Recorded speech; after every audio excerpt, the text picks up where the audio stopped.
Welcome to This Explainer. Today, we're going to trace the really fascinating journey of a single sensor reading, watching it transform from raw, chaotic data into a sleek, energy-efficient physical mashup. If you've ever found yourself wondering how modern systems actually make sense of the overwhelming flood of information generated by smart devices every single second, well, you're in exactly the right place.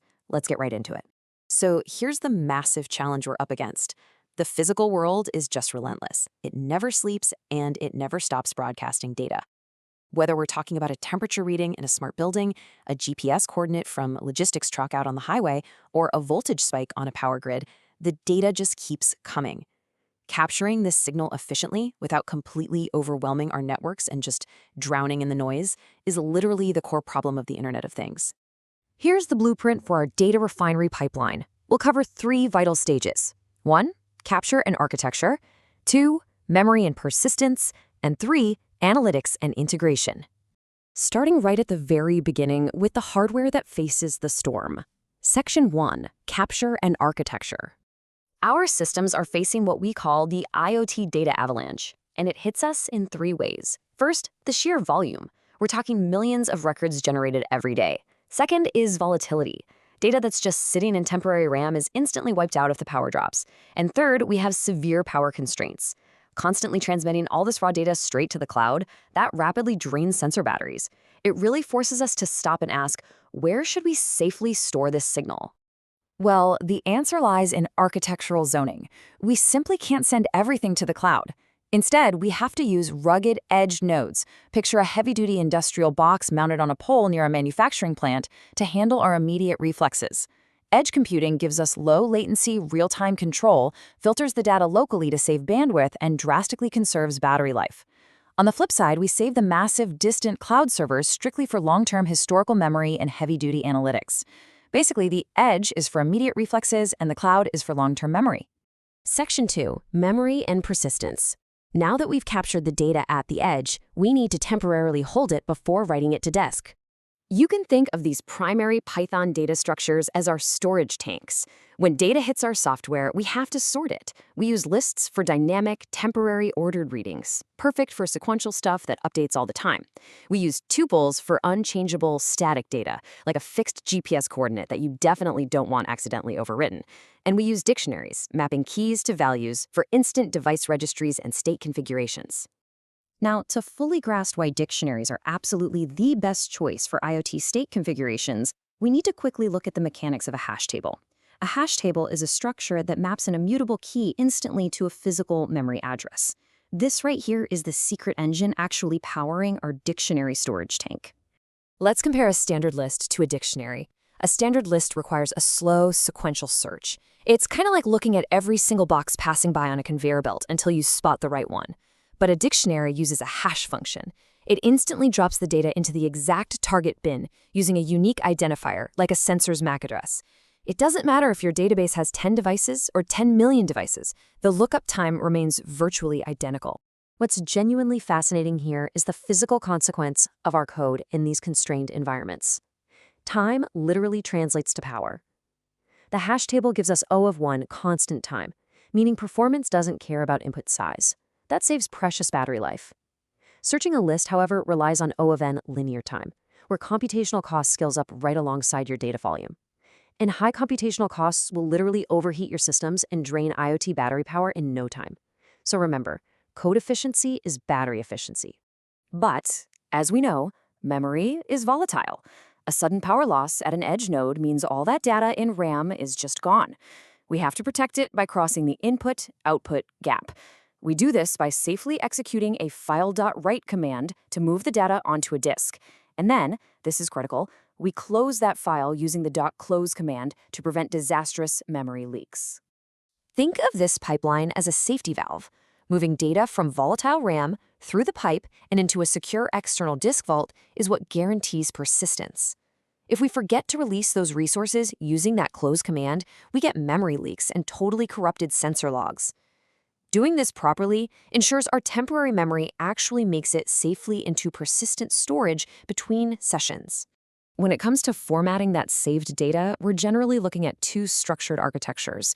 Flat CSVs, or comma-separated values, are highly efficient tabular rows of strings. They're absolutely perfect for time series logging, where every single reading shares the exact same structure.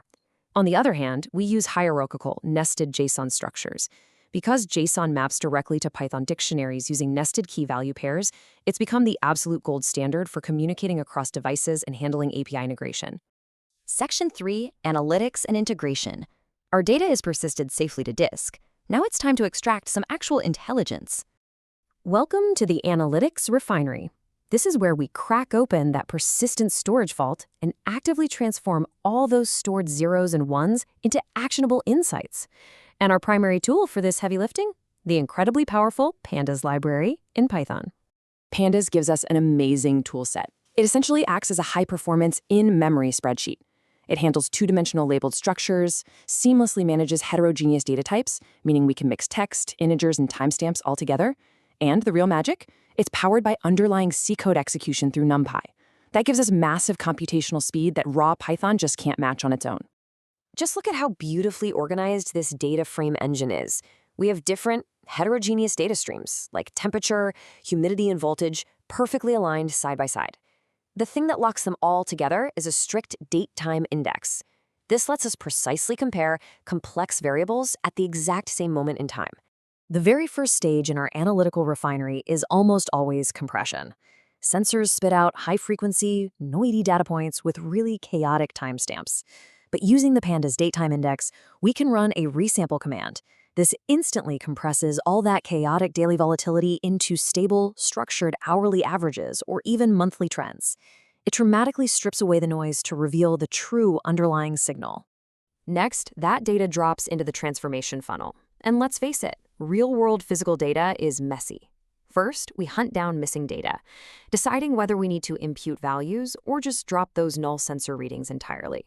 Then, we apply Boolean filters. Maybe we only want to isolate events where the temperature spiked over 100 degrees. Finally, we stratify and group the remaining subgroups for aggregation, which lets us calculate complex metrics like average power draw per city sector. Now, if you want speed, you absolutely need vectorization. A standard Python for loop is a massive bottleneck. It moves one element at a time, which is just way too computationally expensive when you're dealing with millions of data points. Vectorization is our override. It applies a single mathematical function to an entire array simultaneously. By bypassing those slow standard loops, we can drop computation times from minutes down to mere milliseconds. It's a total game changer. Okay, let's zoom back out to the global level. Once we have clean, fast, aggregated data, we need to share it, right? By modeling physical device functionality as linked web resources using RESTful APIs and JSON webhooks, we break down closed data silos. Devices can automatically call back to syndicate data efficiently, rather than wasting bandwidth constantly pulling for updates.